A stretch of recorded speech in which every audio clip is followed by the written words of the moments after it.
Hello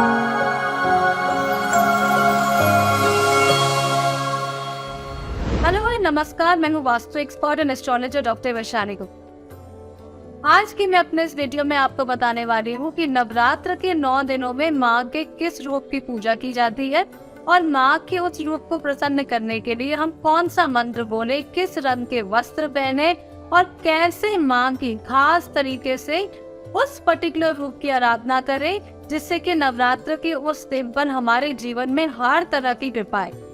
आइए सबसे पहले बात करते हैं पहले दिन। पहले दिन जो है माँ के शैलपुत्री रूप की पूजा की जाती है। माँ का जो शैलपुत्री रूप है उसे शैलपुत्री इसलिए कहा जाता है क्योंकि ये माना जाता है कि वो हिमालय की पुत्री है। क्योंकि वो हिमालय की पुत्री है इसलिए वो हमारे जीवन में पर्वत के जैसे स्टेबिलिटी और स्थिरता लेके आती है। साथ ही माँ के एक हाथ में जो है वो कमल होता है और दूसरे हाथ में त्रिशूल होता है। यानी कि माँ शैलपुत्री जो है वो करेज यानी कि वीरता की भी प्रतीक है और साथ ही साथ उनके अंदर कोमलता भी है। माँ के सर के पीछे आधा चंद्रमा यानी कि हाफ मून भी होता है।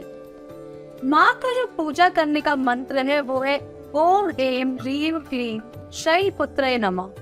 अगर हम आज के दिन यानी कि नवरात्र के पहले दिन इस मंत्र का उच्चारण करते हैं और उच्चारण करते वक्त अपना ध्यान मूलाधार पे रखते हैं तो इससे हमारे जीवन में सुख, समृद्धि, धैर्य और मोक्ष की प्राप्ति होती है।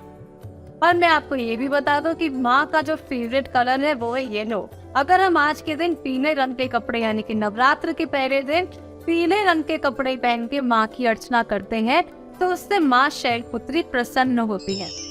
नवरात्र का दूसरा दिन होता है माँ ब्रह्मचारिणी का। ये माँ का अनमैरिड यानी कि कन्या रूप होता है और इसकी पूजा करने से हमारे जीवन में प्रेम आता है, एक अच्छा जीवन साथी आता है और हमारे रिलेशनशिप्स भी बहुत अच्छे होते हैं। माँ के एक हाथ में कमंडल होता है और दूसरे हाथ में जाप की माला होती है। तो अगर आज के दिन हम स्वादिष्ठान चक्र पे ध्यान रखते हुए हरे रंग के कपड़े पहनकर माँ के मंत्र का उच्चारण करते हैं यानी कि ओम ऐं ह्रीं क्लीं ब्रह्मचारिण्ये नमः, तो इससे हमारे जीवन में रिलेशनशिप्स अच्छी होती है और प्रेम भी बढ़ता है। और तीसरा दिन होता है माँ चंद्रघंटा का। माँ चंद्रघंटा जो है वो हमारे जीवन से पाप का विनाश करती है और उनका जो चक्र है वो है मणिपुर चक्र। और चंद्रघंटा को भी पीला रंग बहुत ही पसंद है और अगर आज के दिन आप पीला रंग के जो है वो कपड़े पहनकर मणिपुर चक्र पर ध्यान देते हुए ओम ऐं ह्रीं क्लीं चंद्रघंटाय नमः इस मंत्र का जाप करते हैं तो हमारे जीवन से पाप दूर होता है और साथ ही हमारे जीवन में समृद्धि आती है। और जो अगली देवी है वो है माँ कूष्मांडा। नवरात्र के चौथे दिन पर माँ कूष्मांडा की पूजा की जाती है और ये जो देवी है ये हमेशा मुस्कुराती रहती है। ये हमारे जीवन से शोक को दूर करती है, रोग को दूर करती है और हमारे जीवन में हर तरह की प्रसन्नता लाती है। माँ की पूजा अगर हम अनाहत चक्र पे जो है वो अपनी दृष्टि या ध्यान रखते हुए करते हैं और माँ के मंत्र का जाप करते हैं ओम ऐं ह्रीं क्लीं कूष्मांडाय नमः, तो उससे हमारे जीवन में रोग और शोक का नाश होता है। साथ ही मैं आपको ये भी बता दूं कि माँ का जो प्रिय रंग है वो है नारंगी और आज के दिन नारंगी वस्त्र पहन के माँ की पूजा अर्चना करें। नवरात्र का जो 5वां दिन होता है वो है माँ स्कंद माता का। माँ स्कंद माता की 4 भुजाएं और 3 आंखें होती हैं और उनकी गोद में कार्तिकेय विराजमान होते हैं। ऐसा कहा जाता है कि अगर हम विशुद्धि चक्र पर ध्यान देते हुए माँ के मंत्र का जाप करते हैं तो इससे हमारे जीवन में हर तरह की सुख समृद्धि आती है और धन धान्य की भी प्राप्ति होती है। माँ का जो फेवरेट कलर है वो है व्हाइट और अगर आप व्हाइट के साथ थोड़ा सा रेड मिक्स करके आज के दिन इसे पहनकर अगर माँ की पूजा अर्चना करते हैं, माँ स्कंद माता को याद करते हैं तो इससे हमारे जीवन में हर तरह का सुख आता है। नवरात्र का 6वां दिन यानी कि षष्ठी समर्पित होता है माँ कात्यायनी। माँ कात्यायनी की भी 4 भुजाएं होती है और ये शेर पर बैठी होती है। क्योंकि ये शेर पर बैठी होती है इसलिए हमारे जीवन में ये करेज और निर्भयता यानी कि फियरलेसनेस को लेकर आती है। अगर हम आज्ञा चक्र पे अपना ध्यान रखते हुए माँ की पूजा अर्चना करते हैं तो इससे हमारे जीवन में हर तरह की दुख का, रोग का और साथ ही साथ भय का विनाश होता है और जीवन में हर तरह की समृद्धि आती है। जो रंग माँ को प्रिय है वो है रंग लाल, और आज के दिन लाल रंग के वस्त्र पहन के माँ के मंत्र का जाप करें।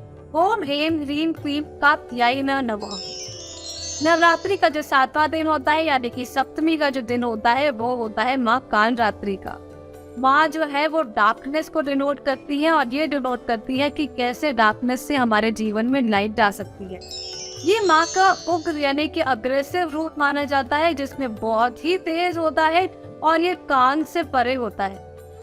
माँ का जो प्रिय रंग है वो है नीला, और आज के दिन अगर हम ललाट पे ध्यान रखते हुए माँ कालरात्रि की पूजा करते हैं, उनके मंत्र का उच्चारण करते हैं, यानी कि ओम ऐं ह्रीं क्लीं कालरात्रये नमः, इस मंत्र का उच्चारण करते हैं, तो हमारे जीवन में जो है हर तरह की सुख समृद्धि आती है और माँ की कृपा हमारे जीवन में बरसती है।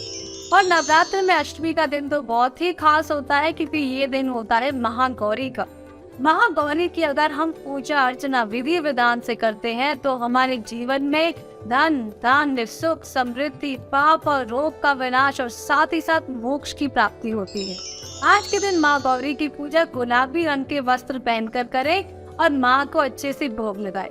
ऐसा करने से माँ की कृपा हमारे जीवन में आती है और हर तरह की शांति और समृद्धि हमें प्राप्त होती है। और नवरात्र का आखिरी दिन यानी कि 9वीं का जो दिन है वो होता है माँ सिद्धिदात्री का। जैसा कि हम नाम से ही जानते हैं, माँ का ये रूप हमें सिद्धियां प्रदान करता है। अगर आज के दिन हम बहुत ही विधि विधान से माँ सिद्धिदात्री की पूजा करते हैं और 9वीं के बाकी सब काम करते हैं, तो इससे माँ की जो कृपा है वो हमारे जीवन में अबंडेंटली आती है। माँ सिद्धिदात्री जो है उनकी भी 4 भुजाएं हैं और वो कमल पर विराजमान होती हैं। उनकी पूजा करते समय हमें अपना ध्यान अपने ललाट पे यानी कि अपने फोरहेड पे रखना चाहिए। नहीं, ये भी कहा जाता है कि माँ सिद्धिदात्री के अंदर हीलिंग पावर्स होती है, और अगर हमें किसी तरह का रोग या डिजीज है और आज के दिन हम माँ सिद्धिदात्री की पूजा करते हैं, तो उनकी हीलिंग पावर्स से हमारे जो बॉडी और माइंड है उसकी हीलिंग भी होने लगती है। तो आज मैंने अपने इस वीडियो में आपको बताया कि नवरात्र के 9 दिनों में माँ के कौन से रूप को पूजा जाता है, कौन से मंत्र का उच्चारण किया जाना चाहिए, किस रंग के वस्त्र पहने और पूजा करते वक्त अपने कौन से चक्र पर ध्यान दें। सो आई होप ये वीडियो की जो टिप्स हैं इनको आप जरूर फॉलो करेंगे और अपने नवरात्र को और शुभ करेंगे।